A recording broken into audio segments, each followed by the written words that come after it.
ময়দান যেদিন কায়েম হবে, আল্লাহ পাক রব্বুল আলামিন এক বিগত মাথার উপরে সূর্য আনবে। সূর্যের তাপে মানুষ গরমের ভিতরে, ঘামের ভিতরে হাবুডুবু খাইতে থাকবে।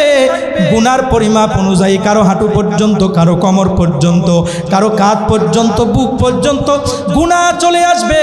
ওই মুহূর্তে আল্লাহ পাক রব্বুল আলামিনের ছায়া ব্যতীত আর কোনো ছায়া থাকবে না। আল্লাহ তাআলা 7 শ্রেণীর মানুষকে ওই সময় আরশে আজিমের নিচে বিশেষ আশ্রয় দান করবে। শুধু তাই নয়, ওই সময় সব মানুষগুলো তাকে দেখবে। 2 জন ব্যক্তি রাজ সিংহাসনের ভিতরে বসা, তাদের মাথার ভিতরে রাজমুকুট পরানো। সবাই একজন আর একজনকে বলা বলি করতে লাগবে। এরা মনে হয় দুনিয়ার জামিনের মধ্যে কোনো দিন তাহাজ্জুদ কাজা হয় না এদের। আরেকজনে বলবে না, এরা মনে হয় সব সময় ইবাদতের মধ্যে লিপ্ত ছিল। আর একজনে বলবে এরা সারাদিন রোজা রাখতো, সারা জীবন রোজা রাখতো। এক একজনে এক একটা মন্তব্য করবে। আল্লাহর পক্ষ থেকে ঘোষণা আসবে, ও আমার বান্দারা, যাদেরকে নিয়ে তোমরা মন্তব্য করতেছো, তারা সারা রাত তাহাজ্জুদ পড়ে নাই, সারা দিন নফল রোজাও রাখে নাই, তাদের সব সম্পত্তিগুলো দিনের রাস্তায় ব্যয় করে দেয় নাই। বলে তাহলে কারা এরা? এদের এত মর্যাদা কেন? আল্লাহর পক্ষ থেকে ঘোষণা আসবে, এরা হলো ওই হাফেজে কোরআনের মা, ওই আলেমের মা, ওই হাফেজের মা, যেই মা দুনিয়ার দিকে না তাকাইয়া সন্তানটাকে স্কুলে না পড়াইয়া হাফেজে কোরআন বানানোর জন্য মাদ্রাসার মধ্যে পাঠাইয়া দিছে। ওরে মুসলমান ইমানদার, তাহলে মা বাবার দাম আছে না নাই? জোরে বলে। সন্তানকে যদি মাদ্রাসায় পড়ানো হয়, মা বাবার লাভ আছে না নাই? হযরত ইব্রাহিম আলাইহিস সালাতু ওয়াস সালাম খানায়ে কাবা নির্মাণ করার পর আল্লাহ তাআলার কাছে দোয়া করতেছে, আল্লাহ রব্বানা ওয়াবাস ফীহিম রাসূলাম মিনহুম ইয়াতলু আলাইহিম আয়াতিকা ওয়া ইউআল্লিমুহুমুল কিতাবা ওয়াল হিকমা। ও পরওয়ারদিগারে আলম, খানায়ে কাবা নির্মাণ করার পর পয়গম্বর ইব্রাহিম আলাইহিস সালাম আল্লাহর দরবারে দোয়া করে, আল্লাহ আপনার দরবারে ফরিয়াদার দরখাস্ত হলো, মালিক গো, আমার বংশ থেকে আপনি খানায়ে কাবা রক্ষণাবেক্ষণের জন্য, দেখভালের জন্য, এই খানায়ে কাবা এরকমভাবে আবাদ করার জন্য এমন একজন পয়গাম্বরকে আপনি পাঠাইবেন, যেই পয়গাম্বরের, যেই রসুলের 4টা দায়িত্ব থাকবে। জোরে বলেন কয়টা? 4 দায়িত্ব দিয়া জমিনের মধ্যে আপনি একজন পয়গাম্বরকে পাঠাইবেন।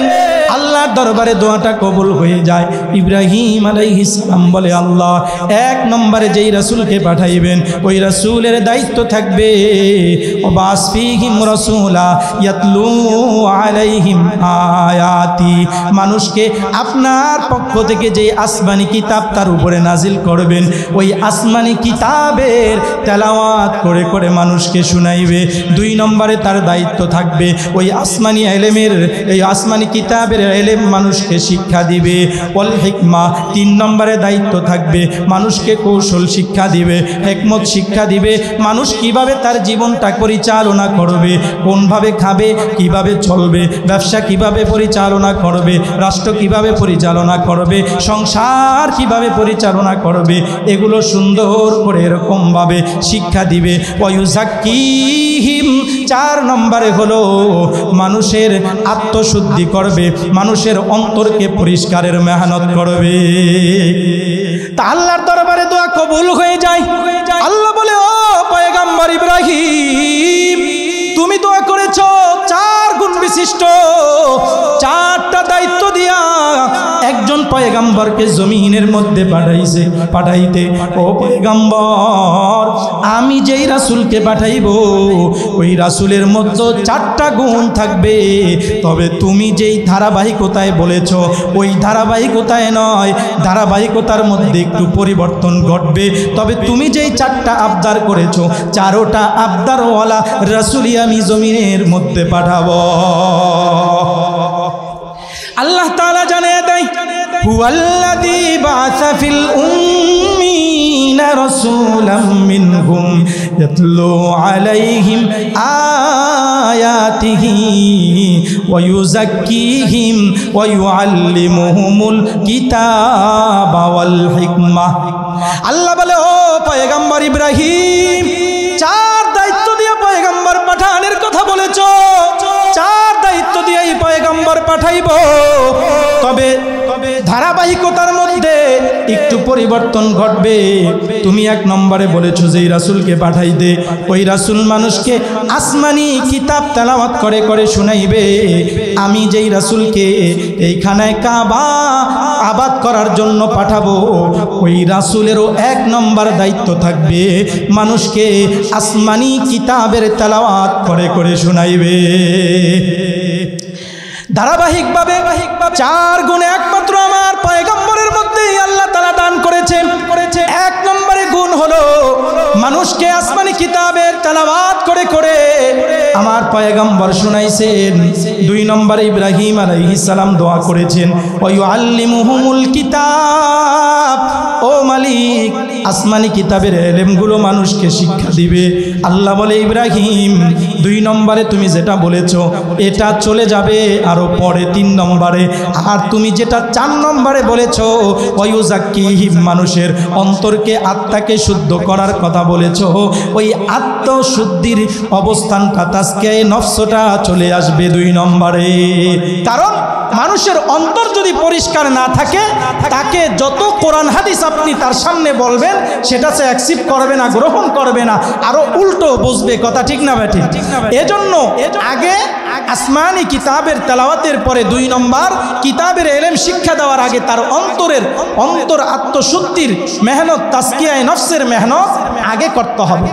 এজন্য আল্লাহ বলে, পয়গম্বর, ও পয়গম্বর ইব্রাহিম, দুই নম্বরে আপনি বলেছেন আসমানি ইলমের কিতাব শিক্ষা দেওয়া লাগবে। না না পয়গম্বর, দুই নম্বরে তিন নম্বরে চলে যাবে। আর তিন নম্বরে যেটা তথা ওয়ায়ুযাক্কিহিম চার নম্বরে যেটা ছিল ওইটা দুই নম্বরে চলে আসবে, মানুষের আত্মশুদ্ধি করবে। তিন নম্বরে পয়গম্বরের কাজ হলো মানুষকে কিতাবি ইলম শিক্ষা দিবে। চার নম্বরে ওই পয়গম্বরের কাজ হবে মানুষকে বিভিন্ন কৌশল শিক্ষা দিবে, সুন্নত তরিকায় চলার বিভিন্ন পথ বাতরে দিবে।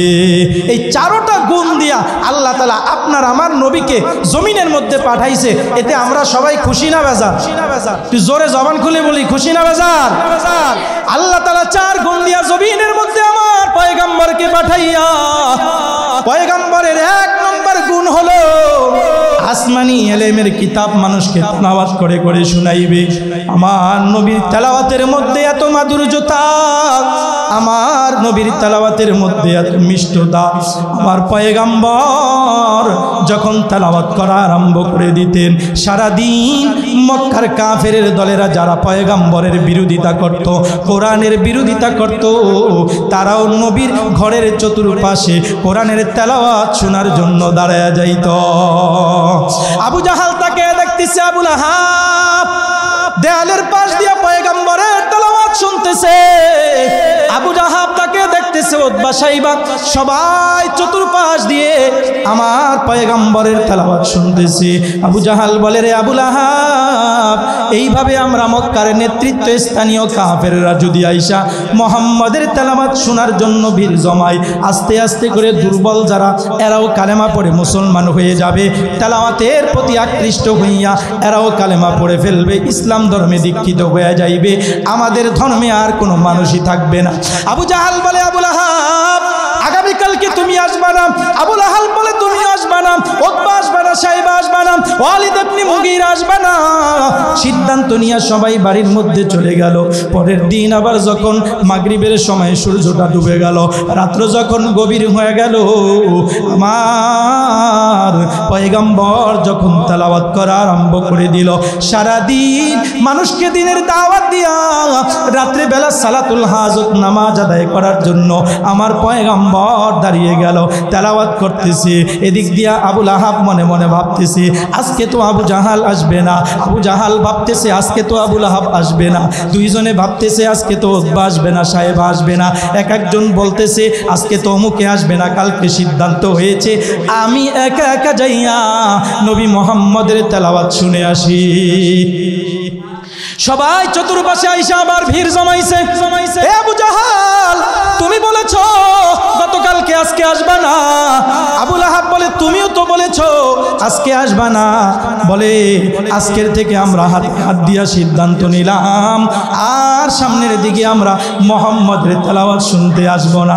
একজন আর একজনকে বলে কি করব, সারাদিন যদিও বাপ দাদার ধর্ম ঠিকানের জন্য মুহাম্মদের বিরোধিতা করি, কিন্তু তার মধুর কণ্ঠে বরকতি কণ্ঠে যদি আমরা তেলাওয়াত শোনা আরম্ভ করি তখন শুনতেই মন চায়, শুনতেই মন চায়। মনে হয় কোরআনের মধ্যে কোনো, মনে হয় তেলাওয়াতের মধ্যে কোনো জাদু আছে। মুহাম্মদ মনে হয় কোনো জাদু বিদ্যায় পারদর্শী, নাউজুবিল্লাহ। তাহলে মুহাম্মদ কি জাদু বিদ্যায় পারদর্শী কিনা? যেহেতু তার কোরআনের তেলাওয়াত শুনে মানুষগুলো তার প্রতি আকৃষ্ট হয়ে যায়, মানুষগুলো তার দিকে মায়েল হয়ে যায়, সুতরাং এটা পরীক্ষা করার দরকার রয়েছে। জামাত নামক জাদুকরকে সুদূর ইয়ামান থেকে ভাড়া করে আনা হলো, বিশাল বড় স্টেজ তৈরি করা হলো। জামাত নামক জাদুকর সারা বিশ্বের মধ্যে তৎকালীন যুগে সবচাইতে বড় জাদুকর ছিল। আমার পয়গম্বরের তেলাওয়াত আমার পয়গম্বরের জাদু পরীক্ষা করার জন্য আনছে। আসলে তো আমার পয়গম্বর জাদুকর নয়।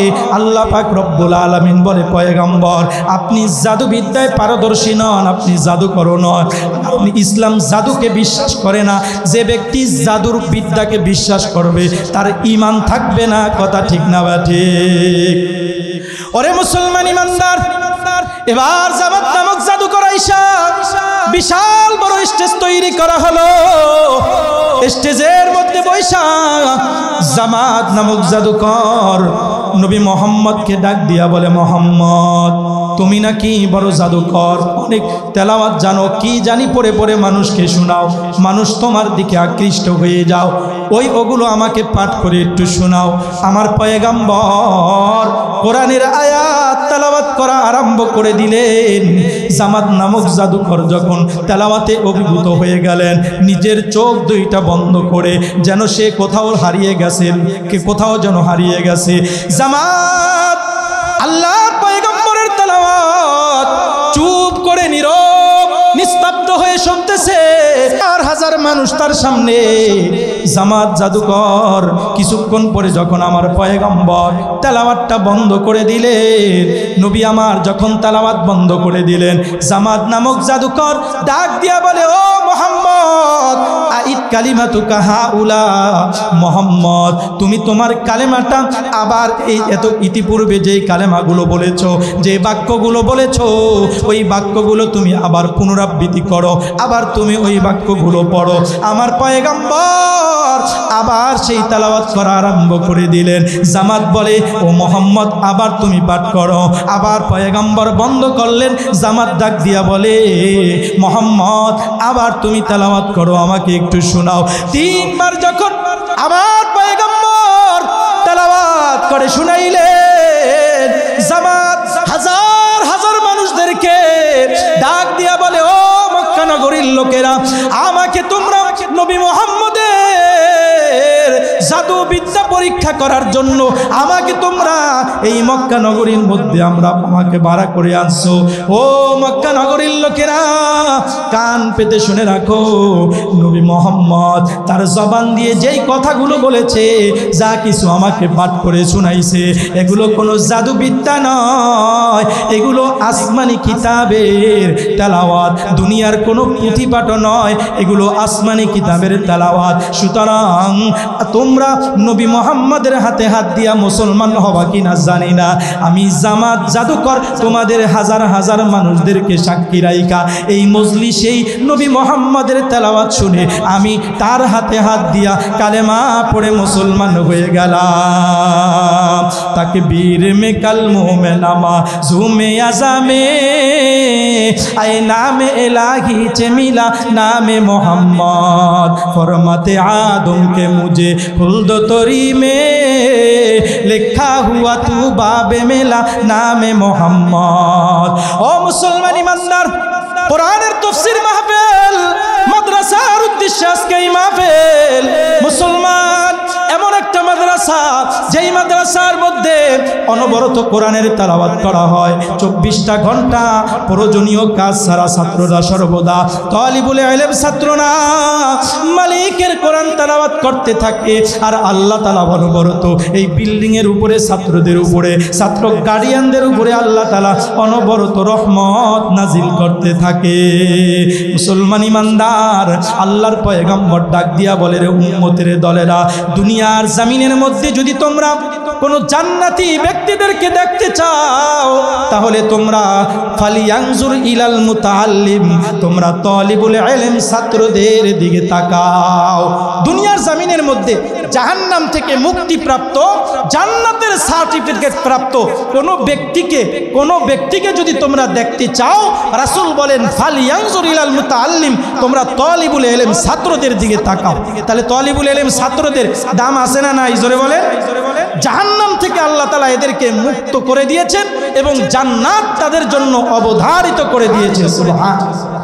একজন তালিবুল ইলম ছাত্র যখন দ্বীনি ইলম শিক্ষা অর্জন করার জন্য মাদ্রাসার দিকে রওনা করবে, আল্লাহর পয়গম্বর ডাক দিয়া বলে, মাদ্রাসার দিকে আসার ক্ষেত্রে যতটা কদম ব্যবহার হবে, ইল্লা কাতাবাল্লাহু লাহু বিকুল্লি কদামিন মাদিনাতান ফিল জান্নাহ, প্রত্যেকটা কদমের বিনিময় আল্লাহ পাক রব্বুল আলামিন ওই তালিবুল ইলমের জন্য, তালিবুল ইলম যদি ছোট হয় তাহলে তার মা বাবা আত্মীয় স্বজন যারা তাকে দেখভাল করে, পড়াশোনার খরচ চালায়, তাদের জন্য আল্লাহ পাক রব্বুল আলামিন জান্নাতের মধ্যে বিশাল বড় একটা সিটি, বিশাল বড় একটা অট্টালিকা, বিশাল বড় একটা সিটি মদিনাতা তথা বিশাল বড় একটা সিটি তাদের জন্য জান্নাতের মধ্যে বরাদ্দ হয়। তাহলে মাদ্রাসায় আসতে যাইতে যতগুলো কদম ব্যবহার হয়, প্রত্যেকটা কদমের বিনিময় এক একটা করে যদি সিটি, এক একটা করে যদি কি দেওয়া হয়, শহর দেওয়া হয়, কতগুলো শহরের মালিক একজন তালিবুল ইলম হবে।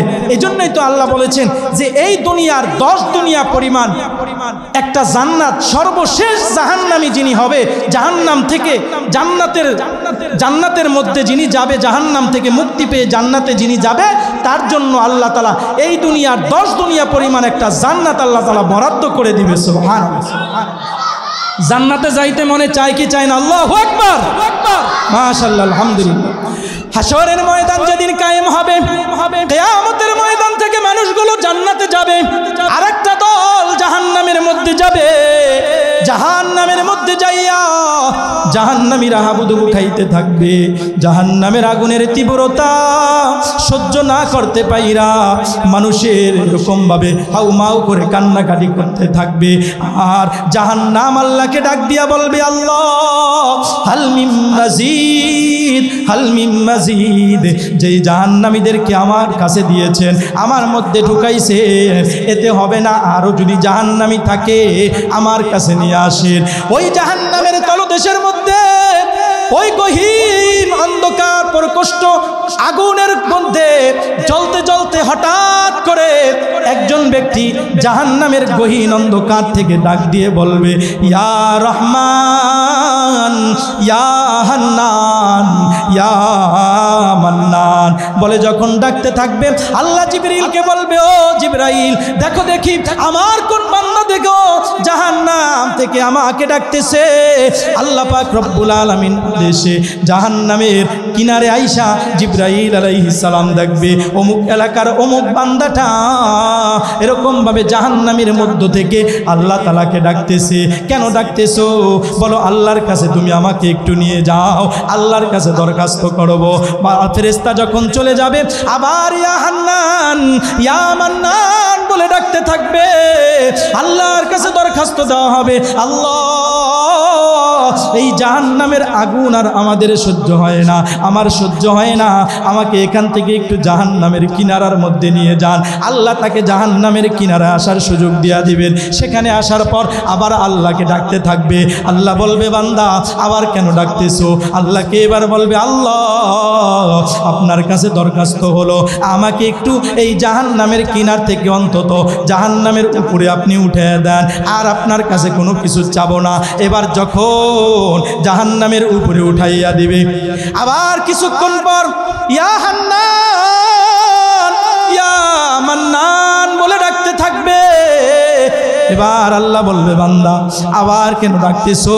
আল্লাহ বান্দাটা বলবে, আল্লাহ জাহান্নামের কিনারায় বসে আছি, জাহান্নামের আগুনের এত তেজ, এই তেজে আমার শরীরটা বুনা হয়ে যাইতেছে, আমার শরীর থেকে গোস্তগুলো খসে খসে পড়ে যাইতেছে, আমাকে তুমি এখান থেকে একটু সামনে নিয়ে নাও। আল্লাহ পাক রব্বুল আলামিন তার থেকে একটু সামনে নিয়ে একটা গাছের নিচে বসার তৌফিক দেয়া দিবে। গাছের নিচে যখন বসাইয়া দিবে, তখন কত সুন্দর একটা সুঘ্রাণ তার নাকের ডগার সামনে আসতে থাকবে। এবার বান্দাটা আবার আল্লাহকে ডাকতে থাকবে, ইয়া রহমান রহমান বলে ডাকতে থাকবে। আল্লাহ পাক রব্বুল আলামিন বলবে, রে বান্দা আবার কেন ডাকতেছো? বান্দা ডাক দিয়া বলবে, আল্লাহ কত সুন্দর সুঘ্রাণ আমার নাকের মধ্যে আসতেছে, আল্লাহ আমার আর সহ্য হয় না, এই সুন্দর সুঘ্রাণ মনে হয় ওই ঘরটা থেকে আসতেছে, ঘরের মধ্যে একটু ঢুকবো আর তারপরেই আমি বের হয়ে যাব। আল্লাহ পাক রব্বুল আলামিন অনুমতি দিয়া দিবে ঘরের মধ্যে ঢোকার। ঘরের মধ্যে ঢোকার পর ওই ঘরটা দেখবে এত সুন্দর, জিন্দেগিতে তার দুই চোখের মাধ্যমে কোনোদিনও এত সুন্দর ঘর দেখে নাই, এত কারুকার্যপূর্ণ, এত নিয়ামতপূর্ণ ঘর আর জিন্দেগিতে কোনোদিন দেখে নাই। আল্লাহ বলে, বান্দা এমন একটা জান্নাত তোমাদেরকে দান করা হবে, মালা আইনুন রাত ওয়ালা উযুনুন সামিআত ওয়ালা খাতারা ফি কলবি বাশার, কোনো চোখ কোনোদিন দেখে নাই, কোনো কান কোনোদিন ওই জান্নাত সম্পর্কে শুনে নাই, শুনে শেষ করতে পারে নাই, এবং কোনো অন্তর জান্নাতের নিয়ামত সম্পর্কে কোনোদিনও কল্পনা করেও শেষ করতে পারে নাই। এমন একটা জান্নাত আল্লাহ বান্দাকে দান করবে। এবার বান্দা বলবে, আল্লাহ যখন ওই ঘরের ভিতরে আল্লাহ ঢুকার মতো তৌফিক দিয়া দিবেন, বান্দাটা ঘরের মধ্যে ঢোকার পর এবার বান্দা বলবে, আল্লাহ, এবার আল্লাহ বলবে, বান্দা এবার বের হয়ে যাও। বান্দা বলবে, আল্লাহ না না, আমি এখান থেকে আর যাব না, জান্নাত থেকে যাব না, কারণ আপনি তো বলেছেন খালিদিনা ফিহা আবাদা, যারা এই জান্নাতের মধ্যে একবার ঢুকবে তারা চিরস্থায়ীভাবে এই জান্নাতে বসবাস করবে, জান্নাত থেকে আর বাইর হওয়া লাগবে না। সুতরাং আমি আর জান্নাত থেকে কি হব না, বাহির হব না। যদি আমি জান্নাত থেকে বের হই তাহলে আপনার কোরআনের বিপরীত হয়ে যাবে। সুতরাং আমি জান্নাত থেকে কি হব না, বের হব। তাফসীরের মধ্যে লেখা হয়, হাদিসের মধ্যে বলা হয় ওই যে জান্নাতটা সর্বশেষ জান্নাতিকে দেওয়া হবে, আল্লাহ পাক রব্বুল আলামিন সর্বশেষ জাহান্নাম থেকে উঠাইয়া হায়াত নামক নদের ভিতরে অথবা কূপের ভিতরে গোসল করাইয়া তারপরে জান্নাতীকে যে জান্নাতের মধ্যে ঢুকাইবে, তার চেহারাটা এমন হবে সূরাতুহু সূরাতুল কমার লাইলাতুল বদর, কয় 14 তারিখ দিবাগত রাতে যেমন চাঁদের আলো, ওই ব্যক্তির চেহারাটা 14 তারিখ দিবাগত রাতের চাঁদের আলোর চাইতে আরো বেশি আলো উজ্জ্বল করে আল্লাহ তাকে জান্নাতের মধ্যে ঢুকাইবে। শুধু তাই নয়, অন্য হাদিসের মধ্যে রয়েছে সূরাতুহু আলা সূরাতি ইউসুফ, ইউসুফ আলাইহিস সালামের যেমন চেহারার সৌন্দর্যতা ছিল, যেই চেহারা দেখা মিশরের মহিলারা তাদের হাত পর্যন্ত কেটে দিয়েছে। জানেন না সবাই? এমন সুন্দর চেহারা কইরা আল্লাহ জান্নাতীদেরকে জান্নাতের মধ্যে ঢুকাইবে। তবে ইউসুফ আলাইহিস সালামের চেহারার চাইতে কিন্তু আমার নবীর চেহারা কোনো গুণে কম ছিল না। কথা ঠিক না ঠিক? আম্মা জান আয়েশা রাদিয়াল্লাহু তাআলা আনহার কাছে মদিনার মহিলারা আয়েশা প্রশ্ন করে, ও আয়েশা, ইউসুফ নবী নাকি এত সুন্দর ছিল, যার চেহারা দেখা মদিনা এরকম ভাবে মিশরের মহিলারা তাদের হাত পর্যন্ত কেটে দেয়, তারা টের পায় নাই, ব্যথা অনুভব করে নাই, আমাদের নবী কেমন সুন্দর। আম্মা জান আয়েশা রাদিয়াল্লাহু তাআলা আনহা এক কথায় মদিনার মহিলারা, ওই জায়গায় ইউসুফ নবী না হইয়া যদি আমাদের পয়গম্বর হইতো, আমাদের নবী হইতো, মিশরের মহিলারা তাদের হাতের পরিবর্তে তাদের গর্দানার কলিজা কেটে দিত, তারপরেও তারা ব্যথা অনুভব করত না। আমার নবী কেমন সুন্দর! হযরত জাবির ইবনে সামুরা রাদিয়াল্লাহু তাআলা আনহু বলে, ও নবীর উম্মতের দলেরা, আমি একদিন 14 তারিখ দিবাগত রাতে চাঁদ যখন পূর্ণমাত্রায় চতুর্দিকে আলো ছড়াইতেছিল, ওই সময় আমি আমার পয়গম্বরের সামনে উপস্থিত হইলাম। আমার নবীর গায়ে লাল ডোরা ডোরা বর্ণের একটা চাদর পরা ছিল। আমাদের হুজুররা অনেকেই দেখবেন লাল কালারের রুমাল পরে, ডোরা ডোরা বর্ণের, সাদাও থাকে লালও থাকে। আল্লাহর নবী এমন একটা লাল ডোরা ডোরা বর্ণের চাদর পরিহিত অবস্থায় ছিল। রাআইতু ফি লাইলাতিন ইজহিয়ানিন ওয়া আলাইহি হুল্লাতুন হামরা ফারাআইতু আনজুরু ইলাইহি ওয়া ইলাল কমার। জাবির ইবনে সামুরা ডাক দিয়া বলে, ও নবীর উম্মতের দলেরা, 14 তারিখ দিবাগত রাত চাঁদ যখন পূর্ণমাত্রায় চতুর্দিকে আলো ছড়ায়, আমি আমার পয়গম্বরের সামনে উপস্থিত হলাম। দেখলাম আমার পয়গম্বর লাল ডোরা ডোরা বর্ণের একটা চাদর পরা অবস্থায় বসা। নবীর চেহারার থেকে আলোর ফোয়ারা চতুর্দিকে ছড়ায়া পড়তেছে।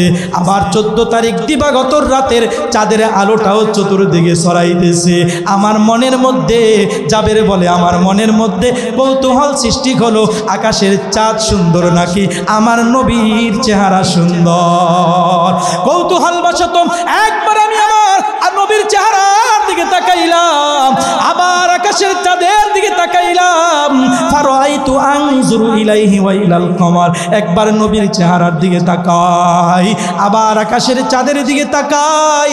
কয়েকবার যখন আমি আমার দৃষ্টিটাকে আপ ডাউন করলাম, আমার মনটা সাক্ষী দিয়া দিল ওই আকাশের চাঁদের চাইতে ফালাহুয়া ইনদি আহসানু মিনাল কমার, ওই আকাশের চাঁদের চাইতে আমার পয়গম্বরের চেহারা আরো কোটি কোটি গুণে বেশি সুন্দর। রুকসারে সে বরকা का जरा पर्दा उठा दो, लिल्लाह मुझे हुस्ने खुदा दाद दिखा दो। आए बाहर करम सदका हुसैन बिन अली का, पियासा हो मुझे शरबते दीदार पिला दो। मैं दूर को मजबूर हुआ सैयद आलम, दीदार दिखाते नहीं आवाज सुना दो। दुनिया की भी और दीन की भी अपनी करम से गुजरी हुई बातों को मेरे आज बना दो। ओ मुसलमान ईमानदार, এজন্য জান্নাতীদেরকে যখন জান্নাতের মধ্যে ঢুকানো হবে, আল্লাহর পয়গম্বর ডাক দিয়ে বলে, উম্মত 14 তারিখ দিবাগত রাত, ওই রাতের চাঁদের যেমন সৌন্দর্যতা, এমন সুন্দর চেহারা দিয়া তোমাদেরকে জান্নাতের মধ্যে ঢুকানো হবে, অথবা ইউসুফ আলাইহিস সালামের মতো চেহারা দিয়া জান্নাতের মধ্যে ঢুকানো হবে। এবার বান্দাটা যখন সর্বশেষ জান্নাতের মধ্যে যাবে, যাওয়ার পর দেখবে এত বিশাল এরিয়া, ওই এরিয়ার শুরু আছে কোনো শেষ নাই। কারণ সর্বশেষ জান্নাতীকে আল্লাহ এই দুনিয়ার 10 দুনিয়া পরিমাণ একটা বিশাল আকৃতির জান্নাত দিয়া দিবে। মুসলমান ইমানদার, এজন্য যে হাদিসটা বলতেছিলাম, তলিবুল ইলম যখন মাদ্রাসার দিকে হাইটা হাইটা আসে, প্রত্যেকটা কদমের বিনিময় আল্লাহ তাআলা তলিবুল ইলম যদি বালেগ হয় তার আমল নামায় তার জন্য, যদি না বালেগ হয় তার বাবা মা, তার দাদা দাদি যারা খরচ দিয়ে এই ছাত্রটাকে পড়ায়, তার দেখাশোনা করে, তার জন্য আল্লাহ তাআলা প্রত্যেকটা কদমের বিনিময়ে জান্নাতের মধ্যে বিশাল বড় বড় একটা সিটি বরাদ্দ করতে থাকে। 2 নম্বরে আল্লাহর পয়গম্বর ডাক দিয়ে বলে, ও উম্মতের দলেরা, একটা তলিবুল ইলম যখন রাস্তা দিয়ে হাঁটতে থাকে, প্রত্যেকটা কদমের বিনিময় আসা যাওয়ার ক্ষেত্রে আল্লাহ পাক রব্বুল আলামিন তার আমলনামার মধ্যে অথবা তার মা বাবার আমলনামার মধ্যে 1 বছর নফল ইবাদতের সওয়াব আল্লাহ তাআলা ওই তালিবুল ইলম অথবা তার মা বাবার আমলনামার মধ্যে দিয়া দেয়। তাহলে মাদ্রাসায় যদি একটা সন্তানকে পড়াই, লাভ আছে না নাই? জোরে বলেন। শুধু তাই নয়, ওয়াশাহিদাত লাহুমুল মালাইকাতু বিআন্নাহুম উতাকাউ মিনান নার। আল্লাহর পক্ষ থেকে একদল ফেরেশতা রিজার্ভ থাকে সকাল থেকে সন্ধ্যা পর্যন্ত। আল্লাহর পক্ষ থেকে একদল ফেরেশতা সব সময় ঘোষণা করতে থাকে, রে তালিবুল ইলম, দুনিয়ার কোনো মোহমায়ায় পড়ো নাই, জাগতিক কোনো চিন্তা চেতনার মধ্যে পড়ো নাই, টেনশনের মধ্যে, দুনিয়া কামাইয়ের টেনশনের মধ্যে পড়ো নাই। কোরআন শিক্ষা করার জন্য আসমানি গ্রন্থ, সব কিতাবের শ্রেষ্ঠ কিতাব কোরআন শিক্ষার জন্য এই মাদ্রাসায় তোমরা আসছো। তোমাদের মর্যাদা কত জানো? আল্লাহ তাআলা তোমাদের অনাকাঙ্ক্ষিত ভাবে যদি কোনো গুনাহ হয়ে থাকে, এর মাধ্যমে যদি জাহান্নাম বরাদ্দ হয়ে থাকে, উতাকাউ মিনান নার, সুসংবাদ গ্রহণ করো, আল্লাহ তাআলা তোমাদেরকে জাহান্নাম থেকে সম্পূর্ণরূপে নাজাত দিয়া দিছে। শুধু তাই নয়, ওয়ায়ুসবিহু ওয়া ইউমসি মাগফুরাল লাহু, সকাল থেকে সন্ধ্যা পর্যন্ত একদল ফেরেশতা রিজার্ভ থাকে, আবার সন্ধ্যা থেকে সকাল পর্যন্ত একদল ফেরেশতা রিজার্ভ থাকে, সকাল থেকে সন্ধ্যা পর্যন্ত একদল ফেরেশতা। ওয়ায়ুসবিহু ওয়া ইউমসি মাগফুরাল লাহু, ওই তালিবুল ইলমটার জন্য আল্লাহর দরবারে দোয়া করে, আল্লাহ দুনিয়ার শিক্ষায় শিক্ষিত না হইয়া, কোরআনের মহাব্বতে দুনিয়া কামাইয়ের পিছনে না পইরা, তোমার আসমানি নাজিলকৃত কিতাব শিখার জন্য মাদ্রাসার মধ্যে চলে আসছে। আল্লাহ ও মালিক, তুমি তোমার এই বান্দাটাই তালিবুল ইলম, তার আমল নামার সমস্ত গুনাহগুলো তুমি মাফ করে দাও। ও মুসলমান, তালিবুল ইলম যদি নাবালেগ হয়, কয় এর আমল নামার মধ্যে তো কোনো গুনাহ থাকবে না। থাকবে নি? নাবালেগের আমল নামায় গুনাহ থাকবে? নাবালেগ বাচ্চারা মাদ্রাসায় আসে না? মজলিসের মধ্যে তো অনেক ছোট ছোট বাচ্চারা আসে যারা মাদ্রাসায় আসতেছে, তাহলে এদের গুনাহ কিভাবে মাফ হবে? নবী আমার ডাক দিয়ে বলে, উম্মত, তালিবুল ইলম যদি নাবালেগ হয়, তাহলে তার মা বাবা যারা রয়েছে, তার দেখভাল যারা করে, তার পিছনে যারা খরচ তার চালায়, অথবা যারা তার সাহায্য সহযোগিতা করে মাদ্রাসা চালানোর জন্য, ওই যারা সাহায্য সহযোগিতা করে তাদের আমল নামার মধ্যে আল্লাহ পাক রব্বুল আলামিন যত গুনাহ আছে, ওই তালিবুল ইলমের এরকমভাবে আমলের বিনিময়, মাদ্রাসায় আসার বিনিময়ে, তালিবুল ইলমের ইবাদতের বিনিময়ে, কোরআন তেলাওয়াতের বিনিময়ে, তার মা বাবা, আত্মীয় স্বজন এবং যারা মাদ্রাসায় দেখাশোনা করে, এক বস্তা চাল দিল, 500 টাকা দিল, 1000 টাকা দিল, ছাত্রদেরকে একবেলা খাবারের ব্যবস্থা করলো, নাস্তার ব্যবস্থা করলো। আল্লাহর পয়গম্বর বলে, তাদের জন্য আল্লাহ পাক রব্বুল আলামিনের ঘোষণা হলো, সকাল থেকে সন্ধ্যা পর্যন্ত তাদের আমল নামায় যেই গুনাহগুলো হবে, তালিবুল ইলমের উসিলায় আল্লাহ তাআলা তাদের আমল নামার গুনাহগুলো মাফ করে দিবে। শুধু তাই নয়, তালিবুল ইলম ঘর থেকে বাহির হইয়া যখন রাস্তা দিয়া মাদ্রাসার দিকে রওনা করবে, আল্লাহর পক্ষ থেকে একদল ফেরেশতা নিজেদের নূরের পর ওই তালিবুল ইলম ছাত্রের পায়ের নিচে বিছাইয়া দিবে। তাহলে তালিবুল ইলমের দাম আছে না নাই? জোরে বলেন, আছে না নাই? মা বাবার কি দাম, কি দাম! কিয়ামতের ময়দান যেদিন কায়েম হবে, আল্লাহ পাক রব্বুল আলামিন এক বিগত মাথার উপরে সূর্য আনবে। সূর্যের তাপে মানুষ গরমের ভিতরে, ঘামের ভিতরে হাবুডুবু খাইতে থাকবে। গুনার পরিমাপ অনুযায়ী কারো হাঁটু পর্যন্ত, কারো কোমর পর্যন্ত, কারো কাঁধ পর্যন্ত, বুক পর্যন্ত গুনাহ চলে আসবে। ওই মুহূর্তে আল্লাহ পাক রব্বুল আলামিনের ছায়া ব্যতীত আর কোনো ছায়া থাকবে না। আল্লাহ তাআলা 7 শ্রেণীর মানুষকে ওই সময় আরশে আজিমের নিচে বিশেষ আশ্রয় দান করবে। শুধু তাই নয়, ওই সময় সব মানুষগুলো তাকে দেখবে। 2 জন ব্যক্তি রাজ সিংহাসনের ভিতরে বসা, তাদের মাথার ভিতরে রাজমুকুট পরানো, সবাই একজন আর একজনকে বলা বলি করতে লাগবে। এরা মনে হয় দুনিয়ার জামিনের মধ্যে কোনো দিন তাহাজ্জুদ কাজা হয় না এদের। আরেকজনে বলবে না, এরা মনে হয় সব সময় ইবাদতের মধ্যে লিপ্ত ছিল। আর একজনে বলবে, এরা সারাদিন রোজা রাখতো, সারা জীবন রোজা রাখতো। এক একজনে এক একটা মন্তব্য করবে। আল্লাহর পক্ষ থেকে ঘোষণা আসবে, ও আমার বান্দারা, যাদেরকে নিয়ে তোমরা মন্তব্য করতেছো, তারা সারা রাত তাহাজ্জুদ পড়ে নাই, সারা দিন নফল রোজাও রাখে নাই, তাদের সব সম্পত্তিগুলো দিনের রাস্তায় ব্যয় করে দেয় নাই। বলে তাহলে কারা এরা? এদের তো মর্যাদা কেন? আল্লাহর পক্ষ থেকে ঘোষণা আসবে, এরা হলো ওই হাফেজে কোরআনের মা, ওই আলেমের মা, ওই হাফেজের মা, যেই মা দুনিয়ার দিকে না তাকাইয়া সন্তানটাকে স্কুলে না পড়াইয়া হাফেজে কোরআন বানানোর জন্য মাদ্রাসার মধ্যে পাঠিয়ে দিছে। ওরে মুসলমান ইমানদার, তাহলে মা বাবার দাম আছে না নাই? জোরে বলে। সন্তানকে যদি মাদ্রাসায় পড়ানো হয়, মা বাবার লাভ আছে না নাই?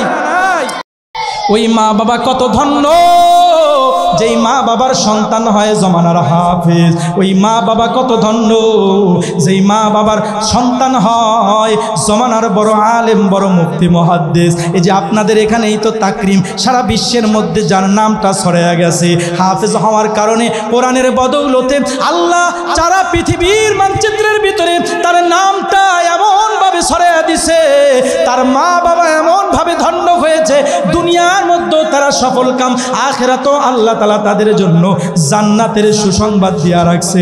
বলে যে জান্নাতের মধ্যে তাদেরকে রাজমুকুট পরাইয়া তারপরে তাদেরকে জান্নাতের মধ্যে ঢুকানো হবে।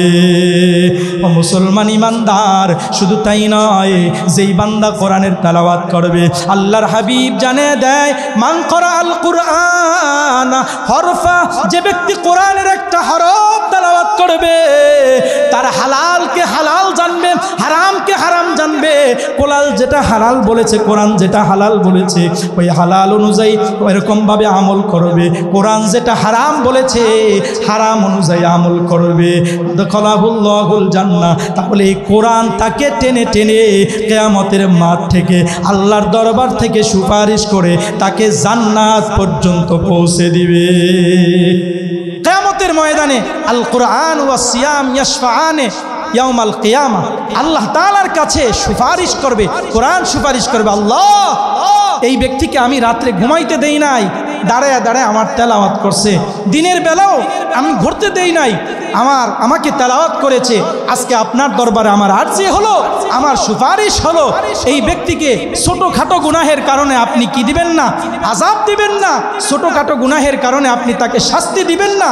আমি সুপারিশ করতেছি, তাকে আপনি নাজাতের ব্যবস্থা করে দেন। সুবহানাল্লাহ। এজন্য আমরা নিজেরা কোরআন শিখব এবং আমাদের সন্তানদেরকে কোরআনের হাফেজ বানাবো, আলেম বানাবো। রাজি আছি তো ইনশাআল্লাহ? তো এজন্য আল্লাহর পয়গম্বর আল্লাহ পাক ইব্রাহিম আলাইহিস সালাম যে দোয়া করেছিলেন, ও পরওয়ারদিগার আলম, এমন একজন রাসূল আপনি পাঠাইবেন যেই রাসূলের 4টা গুণ থাকবে। এর মধ্যে 1 নম্বর গুণ হবে ইয়াতলু আলাইহিম আয়াতিক, আপনার আয়াত তেলাওয়াত করে করে, আসমানি কিতাবের তেলাওয়াত করে করে মানুষদেরকে শোনাইবে। 2 নম্বরে ওয়ায়ুযাক্কিহিম, মানুষের অন্তরটাকে শুদ্ধ করবে, আত্মশুদ্ধি করার চেষ্টা করবে। ওরে মুসলমান, কোরআনের তেলাওয়াত এমন ভাবে করতে হবে। আল্লাহ পাক রব্বুল আলামিন সূরা আনফালের মধ্যে বলে, ইন্নামাল মুমিনুনা আল্লাযীনা ইযা যুকিরাল্লাহু ওয়াজিলাত কুলুবুহুম ওয়া ইযা তুলিয়াত আলাইহিম আয়াতুহু যাদাতুহুম ঈমানা। আল্লাহর নাম যদি কোনো ব্যক্তির কাছে নেওয়া হয়, ওয়াজিলাত কুলুবুহুম, তার অন্তরটা ভীতস্তন্ত হয়ে যেতে হবে, তার অন্তরটা ভীতস্তন্ত হয়ে যাবে, ভয়ে কম্পিত হয়ে যাবে। ওয়াইদা তুলিয়াত আলাইহিম আয়াতু, তার সামনে যখন কোরআনের আয়াত তেলাওয়াত করা হবে, তাফসীর করা হবে, কোরআনের অনুবাদ করা হবে, যাদাতহুম ঈমানা, তার ঈমান বৃদ্ধি পাবে। আজকে যে আমরা এই মজলিসের মধ্যে আসছি, এই মজলিসে আসার কারণে আমাদের ঈমান বৃদ্ধি পাবে, শয়তান আমাদের কাছে কাবু হয়ে যাবে। কথা ঠিক না ঠিক? মুসলমান ইমানদার, তাহলে ইব্রাহিম আলাইহিস সালাম যে দোয়া করেছিল, আল্লাহ যেই নবীকে আপনি পাঠাইবেন, যেই রাসূলকে আপনি পাঠাইবেন, ওই রাসূলের 2 নম্বর দায়িত্ব হবে ওয়ায়ুআল্লিমুহুমুল কিতাব, মানুষকে আসমানি ইলমের কিতাব শিক্ষা দিবে। আল্লাহ বলে না ইব্রাহিম না, বরং 2 নম্বরে হলো মানুষের আত্মাকে শুদ্ধ করবে, পরিশুদ্ধ করবে, তাজকিয়ায়ে নফস করবে। এরপরে 3 নম্বরে মানুষকে কিতাবের ইলম শিক্ষা দিবে। কারণ আত্মা যদি শুদ্ধ না হয়, পবিত্র না হয়, তাহলে যেই ইলমগুলো তাকে শোনানো হবে, কোরআন হাদিসের যেই কথাগুলো শোনানো হবে, হিতে বিপরীত হবে, এগুলো সে কি করবে না, গ্রহণ করবে। এজন্য মুসলমান ইমানদার ওলামা একরামের কাছে, আহলুল্লাহর কাছে, আল্লাহওয়ালাদের কাছে যাওয়ার দরকার আছে না নাই? এই যে আজকে একজন আল্লাহর ওলি এখানে এসে গেছেন, এভাবে আমাদের আনাচে কানাচে আশেপাশে যত আল্লাহর ওলি আছে তাদের সোহবতে যাব, তাদের কাছে যাব। মাদ্রাসা আমরা একটা সন্তানকে পড়াবো, পড়ানোর দ্বারা আমাদেরই লাভ হবে। অনেকে মনে করে যে মাদ্রাসায় পড়াইলে লস হয়ে গেছে, তলিবুল ইলমরা বোঝে কি, হুজুররা বোঝে কি, এমন আছে না নাই? কয় হুজুররা কিছুই বোঝে না, মাদ্রাসায় পড়ে কি হবে, খাবে কেমনে, চলবে কেমনে। আমি মনে করি আমাদের নুরানি মাদ্রাসার একজন তলিবুল ইলম ছাত্রের মধ্যে আলহামদুলিল্লাহ যতটুক বুঝ ব্যবস্থা আছে, যা কিছু জানে, এটা অনেক ক্ষেত্রে মুরব্বীরাও জানে না। কথা ঠিক না বেঠিক? ডিসেম্বর মাস, আগামী মাস, এই মাসে আমাদের নুরানি মাদ্রাসাগুলো সমাপনী পরীক্ষা হবে। সমাপনী পরীক্ষার পরে প্রায় 15 দিন 20 দিন পর্যন্ত বন্ধ থাকে। মা বাবা তার সন্তান, তাদের সন্তানদেরকে নিয়ে বিভিন্ন জায়গা বেড়ানোর জন্য যায়।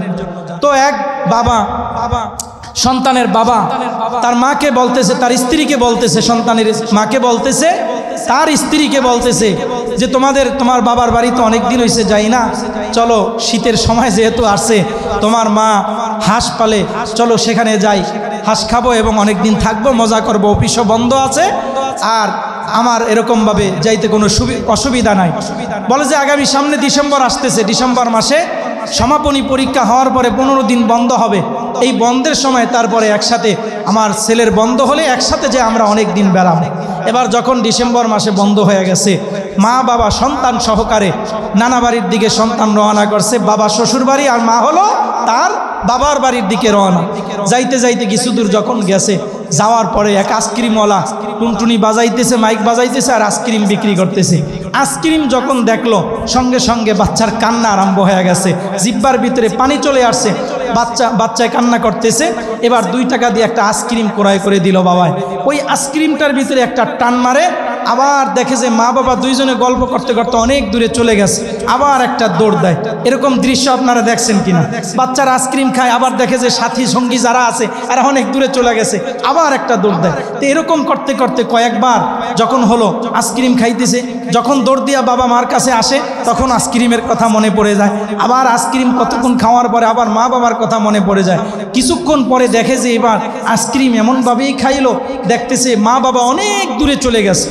একদম ক্ষিপ্র গতিতে একটা দৌড় দিল সামনের দিকে, উপরের দিকে তাকায় দৌড় দিছে, নিচের দিকে আর তাকায় নাই। গাছের যে শিকড় আছে, শিকড়ের সাথে বেঁধে জমিনের ভিতরে পড়ে গেছে। বাবা পিছন দিকে তাকায় দেখে সন্তান জমিনের মধ্যে পড়ে গেছে। দিব তারপরেও তুমি এই আইসক্রিমটার দরকার নয়, একই তো আইসক্রিমের মায়া। আবার ওই যে বাবা বলছে আইসক্রিমটা ফেলে দাও, সন্তান ডাক দিয়া বলতেছে, বাবা আমার ওস্তাদরা শিক্ষা দিয়েছে কোনো হালাল খাবার যদি জমিনের মধ্যে পড়ে যায় আর এটা যদি নাপাক না হয়, ময়লা লেগে গেলে এটা ধুয়ে যদি খাওয়া যায়, পরিষ্কার করে যদি খাওয়া যায়, তাহলে এটাও আমার পয়গম্বরের সুন্নত, আল্লাহর নবীর একটা সুন্নত। আখিরি জমানার মধ্যে যদি কেউ জিন্দা করতে পারে, তারা আমলনামার মধ্যে আমার আল্লাহ 100 শহীদের সওয়াব দিয়া দিবে। আল্লাহর নবী ডাক দিয়ে বলে, উম্মত কিয়ামতের পূর্বক্ষণে যখন ফিতনা ফাসাদ চতুর্দিকে ছড়াইতে থাকবে, ওই মুহূর্তে আমার সুন্নতগুলো যারা মহব্বত করবে, ভালোবাসবে, মান আহাব্বা সুন্নতি ফাকাদ আহাব্বানি ওয়া মান আহাব্বানি কানা মাই ফিল জান্নাহ। ওরে আমার উম্মত, যেই ব্যক্তি আমার সুন্নতকে মহব্বত করলা, সেজন্য আমি নবীকেই মহব্বত করলা, আর যে আমাকে মহব্বত করবে কানা মাই ফিল জান্নাহ, সে ব্যক্তি আমার সঙ্গে জান্নাতের মধ্যে থাকবে। সুবহানাল্লাহ। এবার সন্তান বলে, বাবা আমার উস্তাদ বলেছে যে খাবার যদি পড়ে যায়, খাবার যদি নাপাক না হয়, তাহলে ওই খাবার দিয়ে যদি খাওয়া হয় নবীর সুন্নত জিন্দা করা হবে। আল্লাহর নবীর একটা সুন্নত জিন্দা করলে নবীর সঙ্গে জান্নাতে থাকা যাবে, 100 শহীদের সওয়াব পাওয়া যাবে। মুসলমান ইমানদার বাবা এবার ধমক দিয়া বলে, তোমার সুন্নত টুন্নত বাদ দাও, হুজুরের কথা বাদ দাও, প্রয়োজনে তোমাকে 10 টাকা দিয়ে একটা আইসক্রিম কিনে দিব, তারপরও তুমি এই ময়লাযুক্ত আইসক্রিম আর খায়ও না। আইসক্রিমটা ফালাইয়া এবার দুইটা কষ্ট মনের ভিতরে। 1 নম্বর কষ্ট হলো আইসক্রিম খাইতে পারলো না, 2 নম্বর কষ্ট হলো ওস্তাদ এই ছোট্ট মনে যেই বীজ, সুন্নতের বীজ রোপণ করে দিয়েছে যে খাবার যদি পড়ে যায় এটাকে ফেলে দিবা না। আজকে তো আমরা কারণে অকারণে কত খাবার ডাস্টবিনের ভিতরে ফালাই।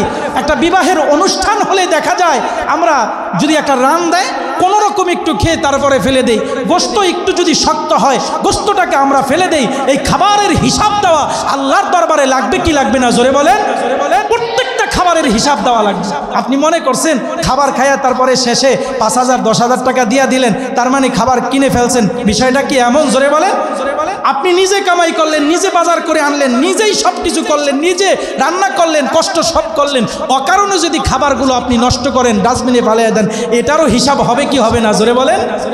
আরে মুসলমান ইমানদার, ছোট্ট মানের ভিতরে উস্তাদ যেই তাওহীদের বীজ রোপণ করে দিয়েছে, সুন্নতের বীজ রোপণ করে দিয়েছে, খাবার পড়ে গেলে ওই খাবার অপচয় করতে নাই, ওই খাবারটাকে উঠাইয়া তারপরে ধুইয়া তারপরে যদি খাওয়া হয় আল্লাহর নবীর সুন্নত জিন্দা করা হবে। বাচ্চাটা মনটা খারাপ করে চোখের পানি ছেড়ে দিয়ে কাঁদতেছে আর সামনের দিকে আগাইতেছে, আল্লাহকে ডাক দিয়া বলে, আল্লাহ এমন একটা জবাবের ব্যবস্থা করে দাও যেই জবাবের মাধ্যমে আমার বাবা চিরদিনের জন্য সুন্নতওয়ালা হয়ে যাবে, নবীর বড় আশেক হয়ে যাবে, মদিনাওয়ালা হয়ে যাবে, এমন একটা জবাবের ব্যবস্থা করে দাও। ছোট বাচ্চা নুরানি মাদ্রাসার ছাত্রটা আল্লাহর কাছে মনে মনে দোয়া করতেছে আর সামনে দিয়া হাইটা হাইটা যাইতেছে। কিছু দূর পর হঠাৎ করে কাদাযুক্ত জমিনের মধ্যে পিছল খেয়ে তার মা পড়ে গেল, বাচ্চার মা পড়ে গেল।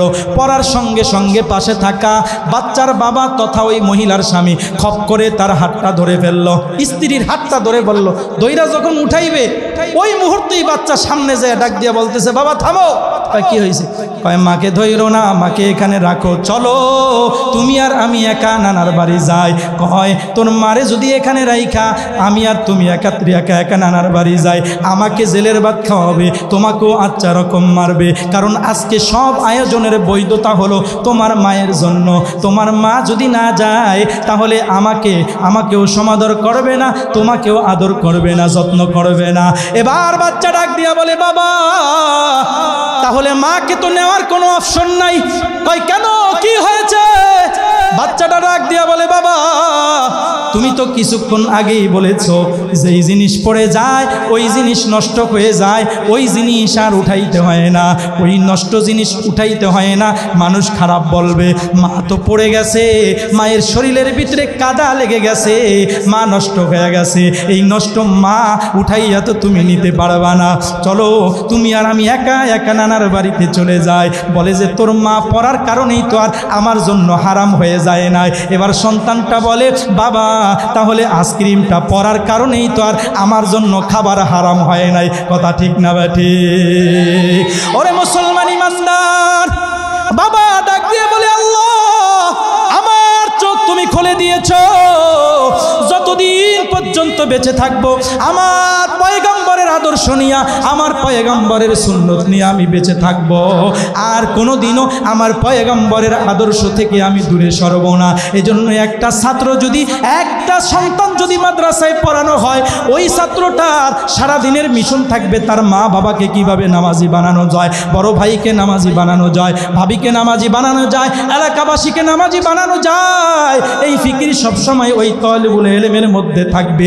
কিভাবে ঘরের মধ্যে নবীর সুন্নত ঢুকানো যায়, সবাইকে কিভাবে নবীর আদর্শে আদর্শবান বানানো যায়। এজন্য মুসলমান ইমানদার আমাদেরকে ফলো করতে হবে। নবীর আদর্শ কার আদর্শ? জোরে বলেন। দুনিয়ার কোনো আদর্শ গ্রহণ করা যাবে না, একমাত্র নবীর আদর্শ গ্রহণ করতে হবে।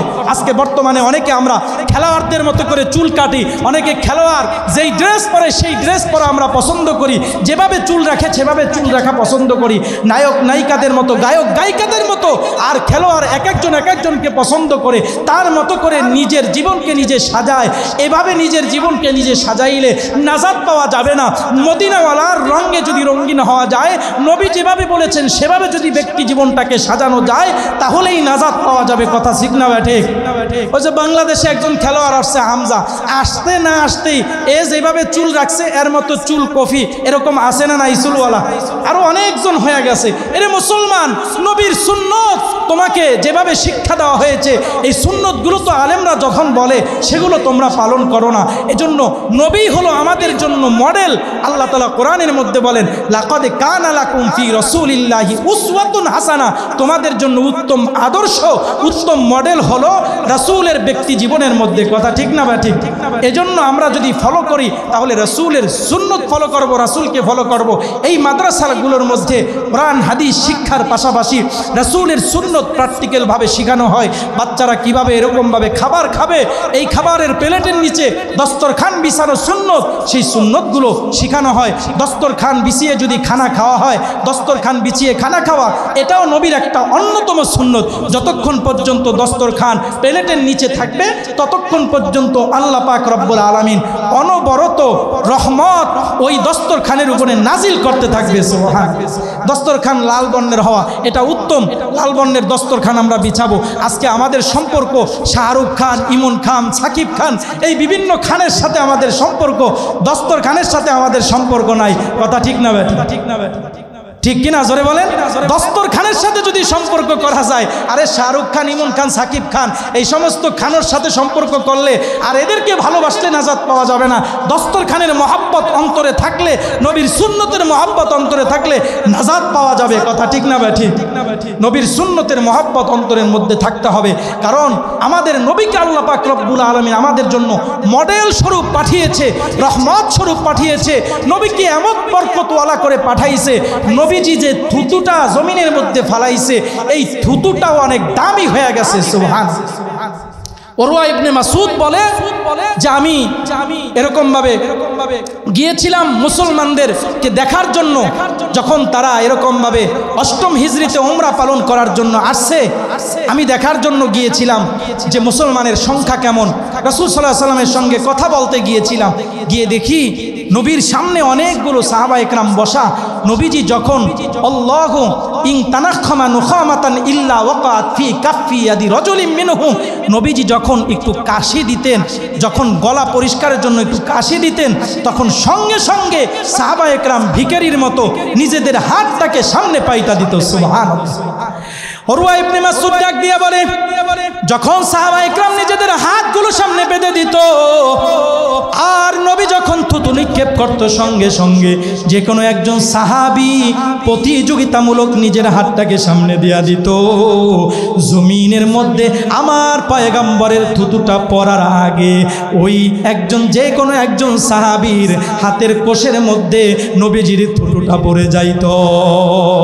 এই থুতু পড়ার পরে টিস্যু দিয়া মুছতেন না, তারপরে রুমাল দিয়েও কি করতেন না, মুছতে ফেলতেন না, বরং ফাদালাকা বিহা ওয়াজহাহু ওয়াজিলদাহু, আল্লাহ রাসূল সাল্লাল্লাহু আলাইহি ওয়াসাল্লামের ওই থুতুটা কি করতেন, ওয়াজহাহু ওয়াজিলদাহু ফাদালাকা বিহা ওয়াজহাহু ওয়াজিলদাহু, তার চেহারার মধ্যে তৈলের মতো, লোশনের মতো ব্যবহার করতেন, শরীরের মধ্যে ব্যবহার করতেন। সুবহানাল্লাহ।